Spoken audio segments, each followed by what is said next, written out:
Welcome to everybody out there in video land to our monthly nature walk here at the Palos Verdes Peninsula Land Conservancy at the City Hall site for Rancho Palos Verdes, preparing for a walk at the Alta Vicente Reserve.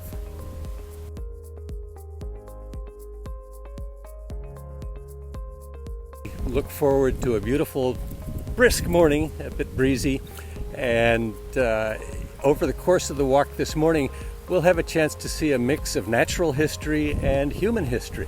So we have some remnants of old growth, coastal sage scrub, which is the basic habitat on the peninsula.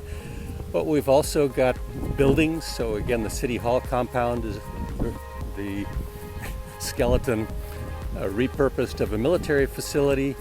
We've got, we'll see a lighthouse in Terranea and a farmstead, other examples of more modern history, and we'll see some habitat restoration where we're trying to expand on the old growth coastal sage scrub and add new habitat, and we'll talk further along about some of the species that we think will benefit from this work.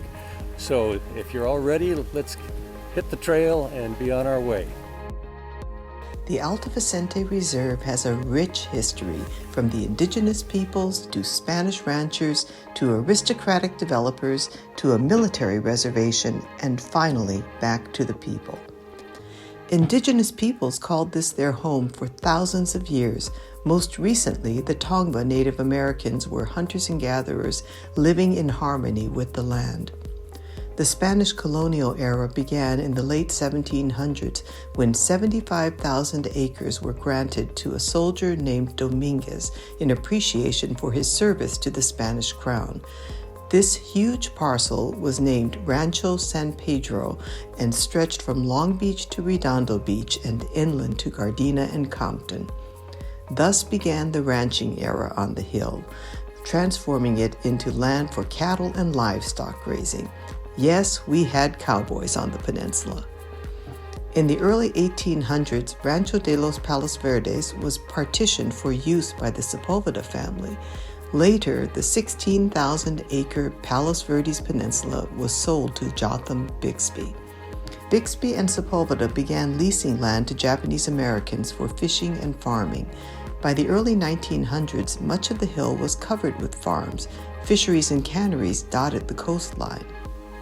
Development of PV's residential communities began in 1913 when a New Yorker named Frank Vanderlip led a consortium of 50 investors to purchase, sight unseen, the 16,000-acre Palos Verdes parcel for about $2 million. Vanderlip had a vision of building an unparalleled community of Mediterranean estates, but World War I and the Great Depression curtailed his plans. War times brought the next transformation of this land.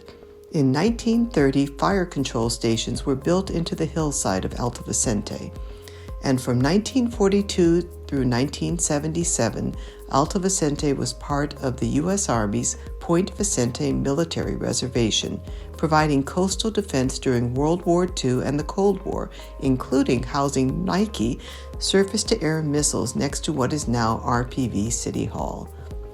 In 1979, the Point Vicente Military Reservation was deeded to the city of Rancho Palos Verdes through the Land for Parks initiative. The 55-acre Alta Vicente Reserve is one of 10 such reserves in the 1,400-acre Palos Verdes Nature Preserve, which has over 30 miles of trails through rolling hills, steep canyons, and rock outcrops, with restored habitat and spectacular ocean and Catalina views. The Conservancy manages the preserve and to date has restored 28 acres of Alta Vicente, over half of the reserve, including growing and planting 55,000 native plants. From this vantage point, we can look down to the Point Vicente Lighthouse and the Vicente Bluffs Preserve around the Point Vicente Interpretive Center. And this is an area where we've worked with the California Native Plant Society, the PVIC staff, and the city staff to reintroduce and expand habitat for the El Segundo blue butterfly, which in its caterpillar or larval stage really only feeds on one plant. the cliff or bluff buckwheat, Eriogonum parvifolium. So we've worked hard to reintroduce and expand the range of the plant, and we have seen in response that the El Segundo blue butterfly in the last few years has significantly expanded its numbers in this area. So we consider that a success up to this point. We've also done restoration work, and in this area we can see some of the plants and habitat that are particularly important for the California gnatcatcher and the Palos Verdes blue butterfly. The California gnatcatcher is dependent on coastal sage scrub habitat, so we've expanded a number of acres here. We've actually planted 15 acres. The coastal cactus wren, along with the California gnatcatcher and the Palos Verdes and El Segundo blue butterflies, comprise the 4 local species of greatest concern to federal and state endangered species monitoring agencies. The coastal cactus wren is one of the rarest and most imperiled species anywhere in Southern California's coastal zone, including right here in the Alta Vicente Reserve. As the bird's name suggests, this species has a specialized adaptation to cactus-dominated patches of coastal sage scrub habitat, where it nests exclusively within expansive, dense stands of mature native cactus, particularly prickly pear. In recent decades, cactus wren populations have declined steeply across their Southern California range because of habitat loss to development, introduction of non-native species, drought, wildfires, and other impacts. One of our Conservancy commitments is working to protect, enhance, and expand mature cactus stands to increase habitat for cactus wren nesting and foraging. In addition, restoring supportive habitat sometimes necessitates removal of habitat-degrading invasive non-native species like acacia. The Conservancy's Community Science Program has a cactus wren monitoring project open to anyone who's interested, through which volunteers can help observe and monitor cactus wren population changes, which helps inform future restoration strategies. One of the striking features of the peninsula, which is expanses of black mustard, in this case last year's dead remains of black mustard.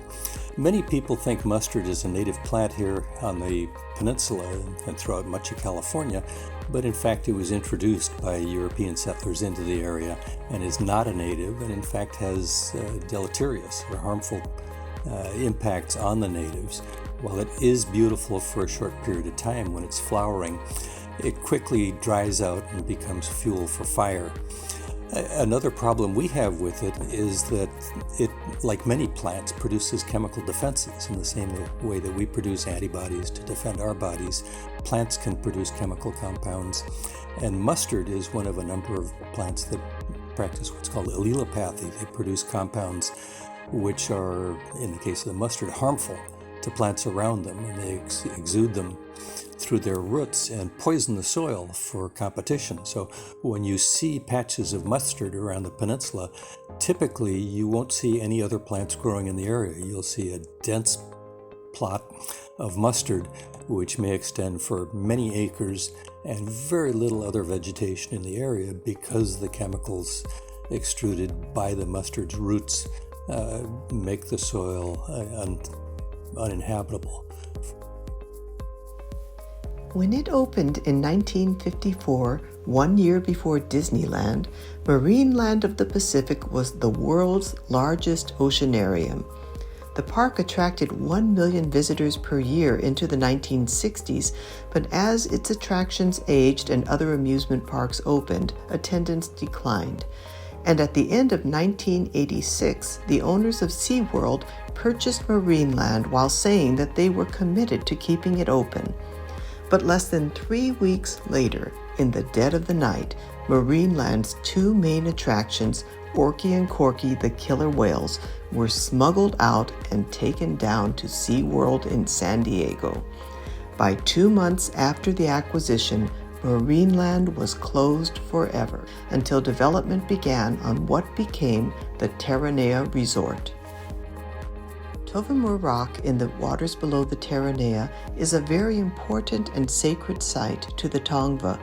By legend, it's the first singer and dancer of the Tongva Nation turned to stone.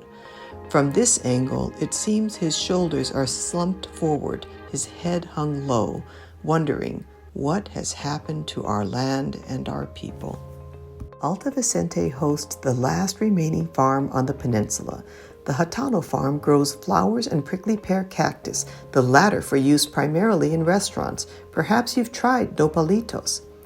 3 generations of Hatanos have farmed the Alta Vicente and Point Vicente areas since the 1950s. But Japanese American families farmed on the southern slopes of the peninsula from the early 1900s, using dry farming techniques to grow vegetables with little or no irrigation. World War II interrupted this flourishing farming community when Executive Order 9066 was signed by President Roosevelt in 1941, authorizing the immediate relocation and incarceration of over 110,000 people of Japanese ancestry, most of whom were U.S. citizens. They had to leave homes, businesses, farms, and belongings with only days' notice, taking only what they could carry. After the war, only a few farmers returned, most notably the Ishibashi family, which operated Annie's Stand near Abalone Cove. Annie's Stand was last operated by the Hatano family, the last farming family on the peninsula. Our organization, the Palos Verdes Peninsula Land Conservancy, was established over 30 years ago by members of the community who wanted to see open space preserved.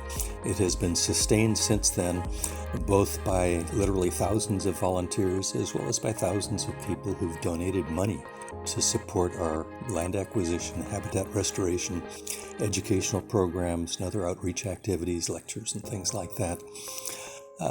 Foremost among this group of supporters have been the Golden Poppy Heritage Circle, for which we are most grateful. So we welcome you to our preserves, and we ask your support to help us to expand and enrich, improve these preserves and the programs that we offer to the surrounding community. Alta Vicente is a great place for the peaceful enjoyment of nature, with easy trails, lots of parking next to City Hall, and amazing views.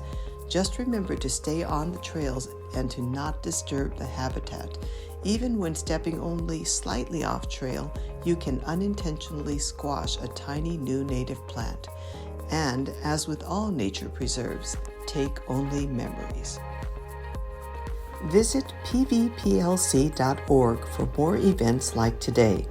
We hope to get back soon to offering monthly second Saturday nature walks, introducing you to the history, geology, plants, and wildlife on the Palos Verdes Peninsula. This program has been running for 30 years and is an excellent way to begin exploring the peninsula's nature preserves. Check our website for upcoming events and join us for a safe, socially distanced outdoor volunteer day. At our website, you'll also find other ways to get involved with the Conservancy. The Conservancy runs with a small but mighty staff and nearly 20,000 volunteer hours each year. It's a big job maintaining the 1,600 acres under the Conservancy's stewardship.